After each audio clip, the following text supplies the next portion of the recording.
Friend, જય શ્રી કૃષ્ણ. કેમ છો બધા? મજામાં? જો આજે છે ને આપણે સવારમાંથીને જ બ્લોગ બનાવવાનું સ્ટાર્ટ કર્યું છે અને આજે છે રવિવાર અને અમે લોકો છે ને ડુમસ જઈ રહ્યા છીએ ફેમિલીમાં અને સાથે ફ્રેન્ડ્સ પણ આવવાના છે અમારા.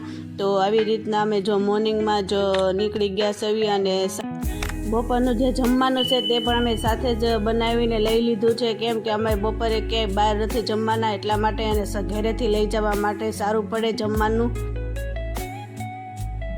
તો આવી રીતના ફૂલ તૈયારીમાં જ નીકળ્યા છો એ ઘરેથી, કેમ કે કાલે મારો બર્થડે હતો, એટલે કે શનિવારે મારો બર્થડે હતો, એટલે ત્યારે અમારે રજા નહોતી, એટલે આજે અમે રવિવારે પ્લાન બનાવ્યો અને જો અંદર કેટલો મસ્ત વ્યૂ આવ્યો છે. આવી રીતના સરસ મજાનું જો લોકેશન મળી જાય ફરવા જવા માટે તો દિલ ખુશ થઈ જાય. જુઓ ફાઇનલી અહીંયા પાર્કિંગ કરવાનું છે, ત્યાં અમે લોકો એન્ટર કરી લીધું છે અને જ્યાં અંદરનો વ્યૂ છે અહીંયા તમે ગાડી પાર્કિંગ કરી શકો છો. અને જે અત્યારે નવું બન્યું છે ને તેનો વ્યૂ છે. પહેલાં ડુમસ તો ઘણીવાર અમે લોકો આવી ગયા, પણ જ્યારે નવું મેક ઓવર કર્યું ને ત્યારે અમે લોકો નથી આવતા. ફર્સ્ટ ટાઈમ અમે લોકો ડુમસ આવ્યા છીએ જ્યારે મેક ઓવર કર્યું ને પછી.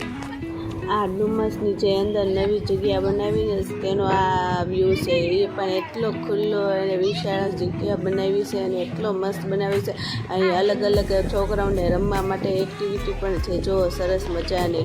અને અહીંયા છોકરાઓને એન્જોય કરવાનો ટાઈમ મળી જાય અને આખો દિવસ અહીંયા જો તમે એન્જોય કરવા મળી જાય ને તો ટાઈમ આપણે ક્યાં જતો રહે ને ખબર જ ના પડે. પછી આવી રીતના થોડેક અમે બધે ફર્યા અને પછી બપોરનો સમય થઈ ગયો તો જમવાનું તો અમે લોકો સાથે જ લાવ્યા હતા, તો બધાએ પછી ભેગા મળીને જમી લીધું અને ફૂલ એન્જોય કરી અને હસી મજાક કરતાં જો અમારે જમવાનું પણ પૂરું થઈ ગયું.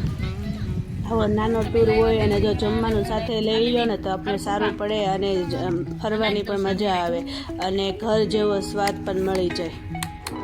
અને સાથે છોકરા પણ હોય એટલે એને વારે વારે ભૂખ પણ લાગતી હોય, એટલે આવું થોડું ઘણું આપણે હારે લઈ લીધું હોય સૂકો નાસ્તો અને જમવાનું, તો આપણો એક સમય નીકળી જાય. અને ઉપર જો એરોપ્લેન જતું હતું એ પણ સરસ મજાનું ક્લિયર દેખાતું હતું, કેમ કે અહીંયા એરપોર્ટ છે એટલે અહીંયા એરોપ્લેન ને એવું બધું ચાલુ જ રહે, જોવાની મજા આવી જાય છોકરાઓને હતા, કેમ કે ઘરે તો એરોપ્લેન એટલું ક્લિયર દેખાય નહીં ક્યારેય.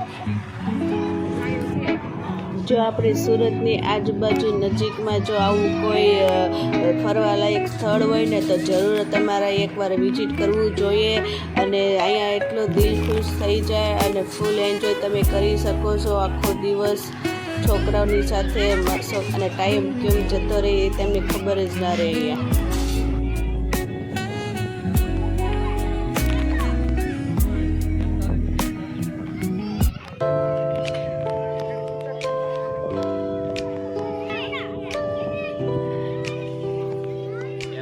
એને ન જવા જોઈએ. બે હાથ કરે આવા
પછી જેવા તમે બીચ તરફ જાઓ તો આવી નાની નાની અલગ અલગ બધી શોપ આવે છે. ત્યાં સરસ મજાના છોકરાઓને રમવા માટેના રમકડા પણ મળી જાય છે અને આવી રીતના તમે અલગ અલગ થોડી ઘણી ખરીદી પણ નાની મોટી કરી શકો છો. અને પછી તમે બીચ તરફ જાઓ તો સરસ મજાનો સુંદર પળ તમે એક નજરે તમે કરી અને નિહાળી શકો છો. શોપિંગ કરવા માટેની દુકાન છે નાની નાની, એવું નથી. અહીંયા તમે ખાવા પીવાની પણ ફૂલ એન્જોય કરી શકો છો. અહીંયા સરસ મજાનું કાઉન્ટર છે, કેન્ટીન બનાવી છે, તો તમે ત્યાં તમારી મનપસંદ ફૂડ તમે એન્જોય કરી શકો છો. તો છોકરાઓને તો પહેલાં તો મેગી જ પસંદ હોય, તો અમે એ છોકરાઓ માટે મેગી લઈ લીધી અને અમે લોકોએ સરસ મજાની ખાટી મીઠી અને તીખી તમતમતી મકાઈનો ટેસ્ટ કર્યો. તો ફૂડ પણ સરસ છે. અહીંયા તમે એકવાર જરૂર વિઝિટ કરજો. એટલે કે તમે કોઈ સૂકો નાસ્તો સાથે ના લાવ્યા હોય તો તમે અહીંયા નાસ્તો કરી શકો છો. એવી જગ્યા પણ છે. તમે શાંતિથી થોડીક વાર તમારે બેસવું હોય તો તમે બેસી પણ શકો છો અહીંયા.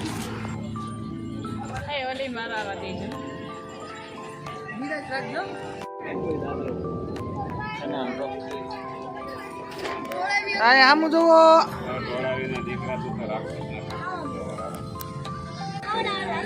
આમ તમે જોયું તો અલગ અલગ બધા વ્યૂ જોવા મળે છે. તમને એક પ્લેટમાંથી તમને લાગે કે સાપુતારા તમે આવ્યા હોય એવું લાગે, કેમ કે એ બધી અલગ અલગ સવારી કરવા પણ મળે છે. ઘોડાની સવારી છે, ઊંટની સવારી છે અને છોકરા માટે તો મિની કાર પણ છે. તો તમે આવી રીતના ફૂલ નાના કે મોટા બધા એન્જોય કરી શકો છો. અને જો આવું વસ્તુ બધું એન્જોય કરવા મળી જાય તો પછી આપણે પણ મન કાબૂમાં ન રાખી દેવી. એટલે છોકરાઓને પણ ઘડીક આમાં બેસવું, ઘડીક ઓલામાં બેસવું, અને છોકરા પણ ઘડી જીદ કરતા હોય છે. પછી આવી રીતના જો અમારા છોકરા પણ જીદ કરતા હતા તો અમે એક મિની કાર લીધી અને તેમાં બધા છોકરાને બેસાડી દીધા અને એક બે રાઉન્ડ ફેરવી દીધા અને અમે થોડા ઘણા ફોટોશૂટ કરી લીધા, રીલ્સ પણ બનાવી લીધી અને પછી જો અમે આવી રીતના બધા એન્જોય કરી. નાનાથી લઈ મોટાને બધાય અહીંયા એન્જોય કરી શકાય એવું સરસ મજાનું અહીંયા બધું અલગ અલગ જોવા મળે અને ફૂલ મસ્તી પણ કરી શકીએ. પછી વિપુલે પણ ગાડીમાં બેસી અને રીલ્સ બનાવી લીધી અને આવી રીતના જો પછી દક્ષે પણ ઘોડા પાસે ફોટોશૂટ કરી લીધા અને રીલ્સ બનાવી લીધી અને આ સુંદર મજાના પળને અમે બધાએ સાથે એન્જોય કરી.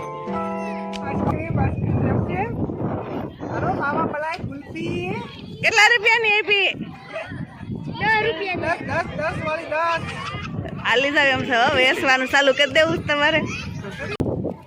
અને જો દરિયા કિનારે આવો ને તો નાનપણની યાદ તો તમને તાજી થઈ જ જાય. કેમ કે જો આવું આપણે ધૂળની ભેગી કરીને ઘર બનાવીએ નાના નાના, અને જો આ છોકરા બનાવતા હતા ને તો મને પણ નાનપણની યાદ આવી ગઈ. કેમ કે અમે જ્યારે આવા નદી કિનારે કે દરિયા કિનારે જતા ને તો અમે પણ આવી રીતના ઘર બનાવતા અને એકબીજા ભાઈ બહેન બધા ઝઘડતા કે તે મારું તોડી નાખ્યું, ઓલા કે મારું તોડી નાખ્યું. આવી રીતના બધા અમે નાનપણની યાદ કરી. અને પછી જો સૂતર ફેણીવાળું આવી ગયું તો છોકરાઓને તો ભાડી જવું જોઈએ, એટલે છોકરાને પછી લઈ દીધી સૂતર ફેણી અને એને પણ મજા આવી ગયા. અને પછી જો પાછું એરોપ્લેનમાંથી નીકળ્યું તો તમે તમારી સાથે પાછું તમને શેર કરું છું. અને જો પછી આ એક અહીંયા કે ખાસ વાત એ છે કે જો તમે મોર્નિંગમાં આવો ને તો અહીં સેજ પણ પાણી ન હોય. કેમ કે દરિયામાં એટલું પાણી આગળ વયું જાય ને કે વાત જ પૂછવામાં. અને જેવી સાંજ પડવાની તૈયારી થઈ જાય ને એટલે પાણી ઓટોમેટિક ગમે ત્યાંથી આવી જાય. જુઓ ધીમે ધીમે પાણી આવી ગયું. પહેલાં છે ને અહીંયા જરીક પણ પાણી નહોતું, તો બહુ માણસોનો ભીડ હતી. ને જેવું પાણી આવવા મળ્યું એટલે માણસો બધા ફટાફટ ભાગવા મળ્યા. અને પાણી તો મેં મારા ક્લિયર મેં જોયું, મારી આંખે જો મારા પગ પાસે પહોંચી ગયું પાણી. અને પછી આવી રીતના અમે બધું એન્જોય કર્યા, ફોટોશૂટ કર્યા અને રીલ્સ બનાવી અને પછી ફાઇનલી અમે ઘર તરફ નીકળતા હતા. જુઓ તો ફ્રેન્ડ, જો સવારથી લઈ સાંજ સુધીનો અમે જે દરિયા કિનારે એન્જોય કરી, જે અમારી જે બેસ્ટ મોમેન્ટ હતી તમારી સાથે શેર કર્યો છે. તમને કેવો લાગ્યો મને કોમેન્ટમાં જરૂર કહેજો. અને આજનો જો આ બ્લોગ તમને પસંદ આવ્યો હોય ને તો લાઈક કરજો અને મારી ચેનલમાં નવા હોય ને તો સબસ્ક્રાઈબ જરૂર કરી લેજો. અને તમે પણ કોઈ આવા દરિયા કિનારે એન્જોય કરવા જાઓ છો ત્યારે તમે કઈ રીતના એન્જોય કરો છો એ પણ મને કોમેન્ટમાં કહેજો. તો ચાલો, જો હવે અમારે ઘર તરફ જવા માટે નીકળી ગયા છે અમે લોકો, અને અમે થોડા ઘણા ફોટોશૂટ કર્યા, રીલ્સ બનાવી, અને પછી ફાઇનલી અમે બહાર નીકળી ગયા. જુઓ, જ્યારે અમે એન્ટ્રી કરી હતી ડુમસની અંદર ત્યારે મેં શૂટિંગ નહોતું કર્યું, એટલે તમારી સાથે શેર નહોતું કર્યું, પણ જ્યારે હું બહાર નીકળ્યા છે ને થોડું ઘણું તમારી સાથે શેર કરું છું. જો આ બહારનો નજારો છે એટલો મસ્ત હતો કે શું વાત કરું તમને. સાંજ પડી ગઈ હતી પણ એટલો મસ્ત વ્યૂ આવતો હતો ને કે એક મિનિટ તો એમ થાય કે અહીંયા જ હંમેશા માટે રહી જવું જોઈએ આ વ્યૂ જોવા માટે. એટલો મસ્ત વ્યૂ આવતો હતો જો રસ્તાનો.